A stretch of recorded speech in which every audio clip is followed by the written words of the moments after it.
Biggie's been sitting on a little information. First of all, he made one bad decision. He bet on Rafa Nadal at the French Open this weekend. Some are saying it may be his final match ever. I thought you were going to say Biggie's final bet. No. I bet on many more things. Right. Nadal did not. He did say that he was not going to say goodbye because the Olympics will be in Paris this year. But many people are thinking he is done. And he's dominated that French Open, of course.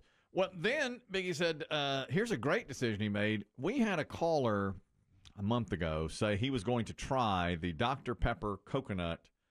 It's a new drink, like a dirty Dr. Pepper. People have been making it with coconut milk and regular Dr. Pepper together, and now they've got the flavor, like coconut Dr. Pepper. And our caller said, I'm going to try it. He's from New Orleans. He said, I'm going to try it and let y'all know what it was. 2 weeks later, he called back. Of course, I'd forgotten him. And so he goes, hey, I tried that Dr. Pepper. And a clue what he was told me to call you back. No, what? Not me. Well, because he loved the strawberries and cream. That's right. Joe. He was a huge strawberries and cream man. You would appreciate this, Dave. The only way the caller who did call back, as Kelly had asked him to, would drink the coconut was mixed with Crown Royal. Correct. Oh, well, that's... Well, we have it. We have the call. This is him talking. Hey, man, I'm just saying you didn't miss anything. Okay. It was a letdown. The strawberries and cream is way better. It has an aftertaste, but it does go good with some vanilla Crown Royal, salty caramel Crown Royal. All right. All right. Yeah, by itself, it's not worth nothing. So he's talking about Dr. Pepper, and I'm like, why is this dude talking about Dr. Pepper? But we had told him. You told him. I told him to do that. Now, Biggie says he tried it over the weekend. Life-changing. Loved it. Loved it. I'd put it immediately in my top 5 sodas I've ever had. My God. Was your DoorDasher just wandering down the aisle and said, hey, man, pick me up some? You FaceTime with the DoorDasher? Why did you Hey, is that the new Dr. Pepper? I didn't know you were into that. Oh, well, you know, I was getting my grocery order on, last week, and we were heading into a longer weekend, a 3-day weekend. I thought, I'm going to treat myself to something. Oh, it's your one weekend treat. Yep. When do you think the seed was planted, Biggie? Was it? Was it his call? And I had one. I love coconut flavored things, so I had been looking for it, couldn't find it anywhere.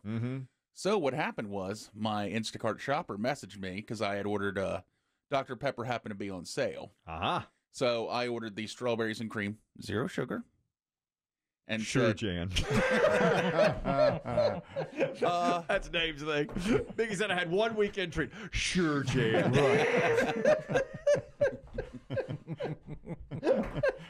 Right. Okay. 0 sugar. Yeah, so they do make a 0 sugar. And she messaged me. She said they're out of strawberries and cream. However, they have coconut. And I said, what? Wait a minute. I've been looking for that. It's been out over time. Do it. I said, back in there. Buy it. Wow. But what was sticking in my head was Joe, who said he's not that good. But I thought, he said, I'm going to give it a try because I do love coconut flavored things. Did you have Biggie Crown Royal in your house just in case it went bad? No. Just tried it. I just was like, well, so I got him home, let him chill, and as soon as I cracked it open and took my first sip, I thought, this is one of the best sodas I've ever had. I'm home. Where have you been all my life? And I don't even know what it would taste like with the sugar in it, but the 0 sugar tastes amazing. Is it if you had to guess, Biggie, say ratio-wise, is it 50-50 Dr. Pepper coconut, or is it just kind of a whole new thing? A whole new world? It's a whole new world to me. I will say, it's strong coconut. Really? Yeah, it's definitely heavy coconut, and that might be the thing, too, is people want a Dr. Pepper with a little hint of this is a lot of coconut.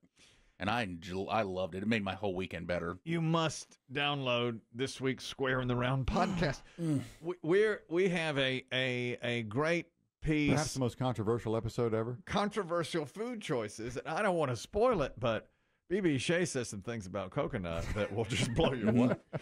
Everything's controversial. Just blow you. It's so controversial. It'll blow you away. But if you're a coconut fan, I recommend. There's the recommendation. The other thing is, Christian, we have some more bear stories, but good. A call about bear. The story was about bear spray. The gentleman was walking through the forest with bear spray on him. I mean, he had a can of it, and he was ready, and he was making a lot of noise, but a grizzly bear cub crossed his path, and before he could even think, there was the mother. And the only thing that saved his life was she bit into the bear spray, and so he couldn't even spray it at her. That's like the mother of all bong heads. She bit into it, right. We have a P1 listener with some experience with bear spray, but not against a bear. Go ahead. When I was about 18 years old, my sister had some guy move in next door to her in an apartment, kind of a shifty guy, kind of a shady guy. My dad bought her a can of bear mace just in case. Well, the guy ended up getting evicted, so my sister just had this big can of bear mace sitting at her house.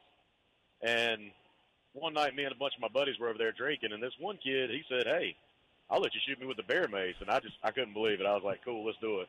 So he took an empty Bud Light box, don't ask me why, and put it over his head for protection. And we went out in the driveway, and he didn't have a shirt on. He was wearing, I think it was cut-off blue jean shorts, no shirt, and a Bud Light beer box over his head. Yeah. And I pointed the can at him. He started spinning around. So I shot him with it. So it coated him chest, back, legs, everything. And you could, after about 30 minutes, he claimed it didn't hurt. And after about 30 minutes, he started turning bright pink. And you could see, like, individual splotches, like spots where it had missed. Like, you could clearly see where it had got him. And he was like, "Screw it, let's do it again." I said, "God, cool, let's do it again." We went outside. Bro. We go outside. This time, I shoot him with it, and then the can empties. Yeah. And, like, you can see where it was spitting at the end, little specks on him, like, turned bright red. So he decided in a little while he was going to go take a shower, and I told him, take a cold shower. You don't want your pores opening up and this stuff getting in your pores. Yeah. It's good advice. He clearly doesn't make the best decisions. He hops in the shower and turns on the hot water. And he comes out a little bit later, and he said the worst part of it was that at the moment it had just run down to his junk, and it was lighting him up there.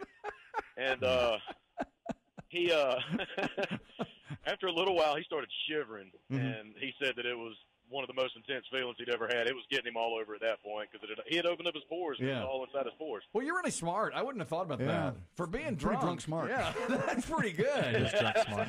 I ran into him about a month later, and he told me that it had lit him up for 2 weeks. He felt it for 2 weeks. What's he doing now?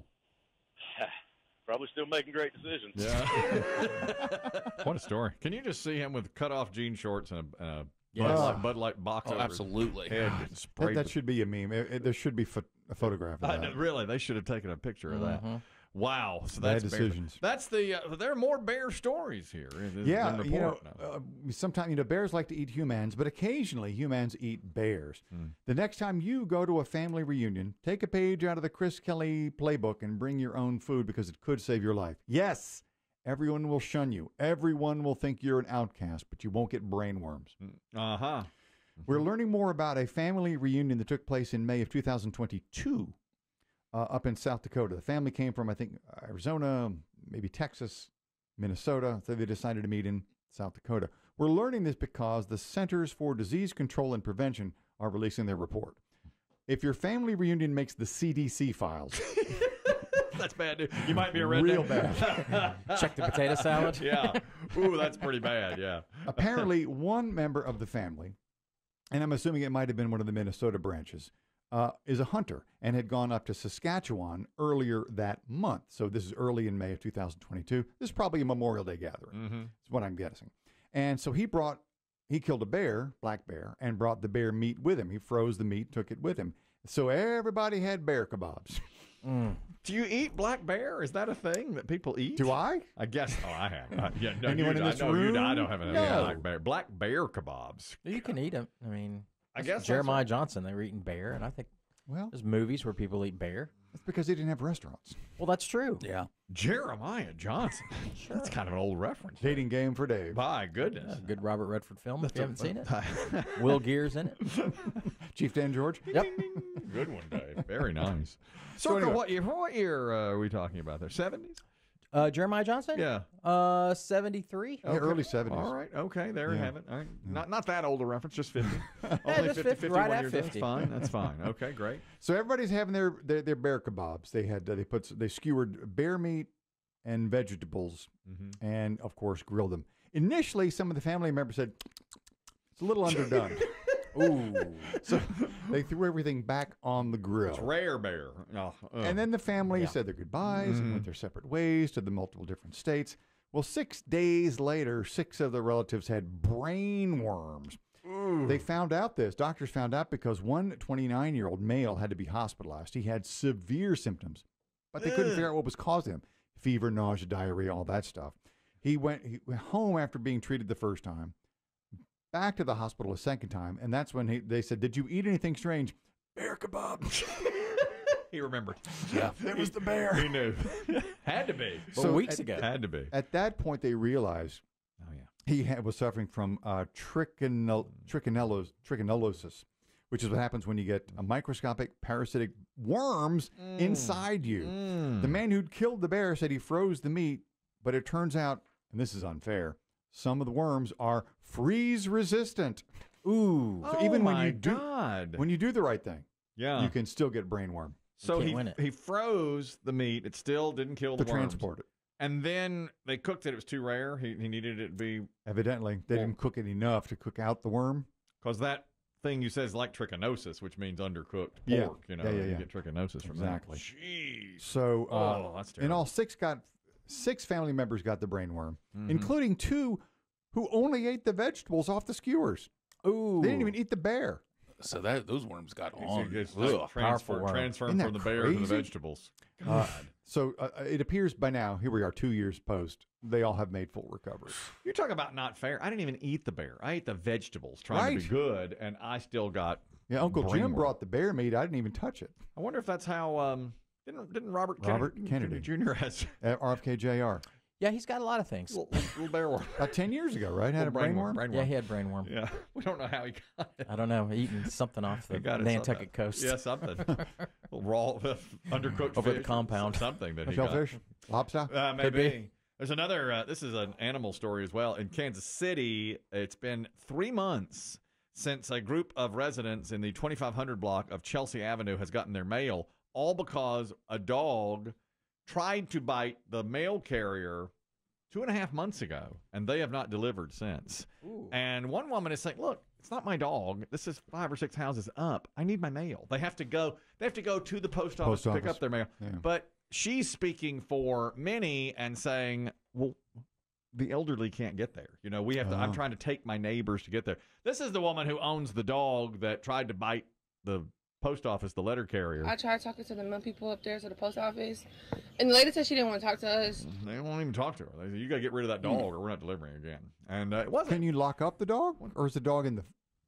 She says. Put the dog in the house. She said, I've made other arrangements. I've put the dog in a fence. I've put the dog in the house. They won't take her call. The other neighbor says this is an untenable situation. What they've done is just not making any sense. None of it is going to work for any of us in the long term. And she's saying because the elderly folks can't get to the post office to get their mail, she's going and taking the elderly people to the post office to get the mail. I mean, it sucks if that you live on that street. But we've heard that that's kind of like postal letter carriers' discretion, isn't it? I think it is. Yeah, if they don't feel safe, they don't have to go. That's right. Apparently, she hasn't done enough to make them feel safe as of yet. I heard that the Postal Service is trying to get people.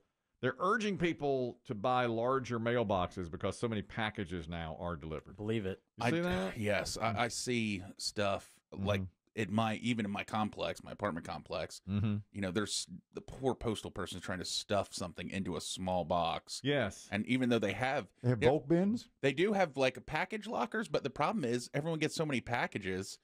If you don't get it that day, the lockers are just filled up, and then it's like, what are you supposed to do with it? The USPS is asking people with standalone curbside mailboxes. That's what we have.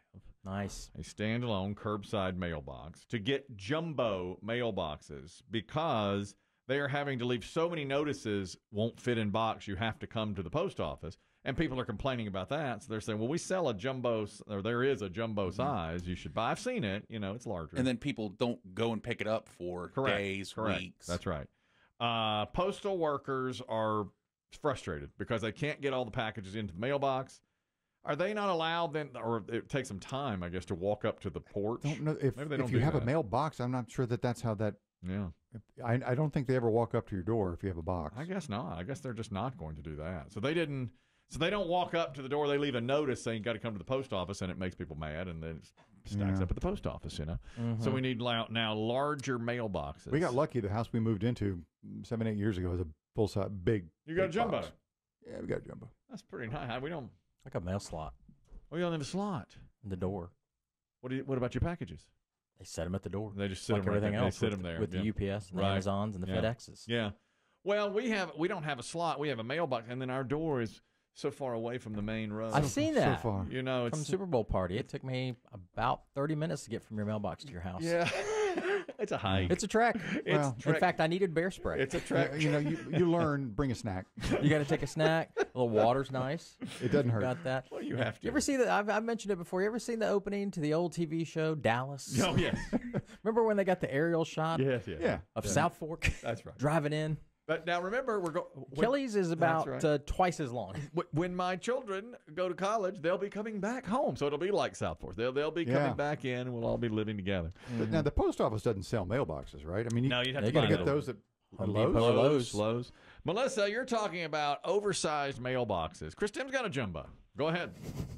You know? I have a jumbo as well, Yeah. and the mail carrier still walks down my 150-foot driveway to deliver them to the front porch. Wow, he does. No kidding. That's impressive. That is impressive. That's nice. Hope it's not cat litter. The jumbo. Where did you get your jumbo? Did you have to buy it? Or did it come with the house? We bought it because we had a large, but we wanted the jumbo one. Yeah. So we got it from Lowe's. You're ahead of the game. That's what everybody's saying to do. One of these things, sometimes when I'm going on my walks in the afternoon, you go past mailbox after mailbox after mailbox. And if you look very closely, they all say the same thing, approved by Postmaster General. They do have to be that. And I always think to myself, like at the end of a long work week, the Postmaster General's wrapping things up, putting his jacket on, putting all his drawer stuff away at his desk. Time to go home, see the wife. New batch of mailboxes come in. These need to be approved. All right. Call the wife. I'm going to be late. I know I'll be late. I know it's Friday. Bridget is a mail carrier. She's commenting on the jumbo mailbox. Bridget, do you recommend? Oh, I love the big mailboxes, but I've been a mail carrier for 29 years, and the post office wants bigger mailboxes because they have to pay the carrier more money to go walk to the door with the package than they do if we put it in the mailbox. Oh, So they're trying to save money. I see. So that's the reason. So for would that. you have to, at the end of your shift, you kind of have to total up how many times you had to leave your truck and get to the door? No, we have scanners that the scanners tell how many times we got out and delivered to the front door, or we put it in the mailbox. Very high tech. Very high tech. We're paid. Yeah. So you get paid. So do you like seeing it then? Okay, I'll walk to the door and get more money. On days that I'm tired, I do. Yeah. I guess so. How you like that mail carrier's credo? You know, the credo, neither Rain snow, or sleet, snow, or dead of night keeps the mail from getting through. You believe in that? Well, it used to be that way, but now that we have this new generation, they don't want to get out. They don't want to do nothing. They just want the paycheck. Well, there you have it. The reason we ask, thank you, Bridget, anytime we talk to a letter carrier, we ask that because years ago I said, remember, they weren't delivering during a snowstorm. And the streets were unsafe. Streets were unsafe. And I said, well, what about the credo? Remember, the credo is you deliver no matter what. That credo crap is about a bunch of bull. That's a letter carrier. I love her. Call. Did she ever get her own stamp? The credo crap? That credo crap is about a bunch of bull. I was the Just one put that in the border around the Yeah. Remember, I was the one that said the credo. You've got to have the credo, and you live by that credo. That credo crap is about a bunch of bull. I love her. No rain, no sleet. That's right. No dark of night. Dead of night. Shall stay these appointed. The carriers from the appointed rounds. You heard them. I get my mail every day, and I swear I could go a month and not miss anything in it. It's junk. I know. I mean, it's nothing but a junk gathering fest. I told you what we do now is we get an email saying, here's what's in the mailbox. Yeah, but you still got to go clean it out. Well, right. Or but put it in the trash. But if it's all a bunch of junk, we just leave it there for a couple of days. You know, Yeah. my wife knows. But if it's, something important, then she'll go down there or send one of the I don't children. need the down Val pack every week. No, I know. It's become that way. It has become that way. You're right. So I don't think we're going to get a jumbo box. Usually the stuff we have delivered, they take to the porch. It's like Amazon or whoever. Nah, you don't need no jumbo box. I haven't yet. They put my new pickleball paddle in the this is 3 months ago. They put it in the mailbox, and I wanted to make sure everything was okay with that. But that's neither here. The pickle paddle fits in a mailbox? It did. It barely. I mean, he shoved it in there. That's delicate. Right. Fragile. That's a delicate. That's a very exactly. Sports equipment. Once in a while, when I miss shot by an inch, I think to myself, was it Was it the way they shoved Is it this in that mailbox?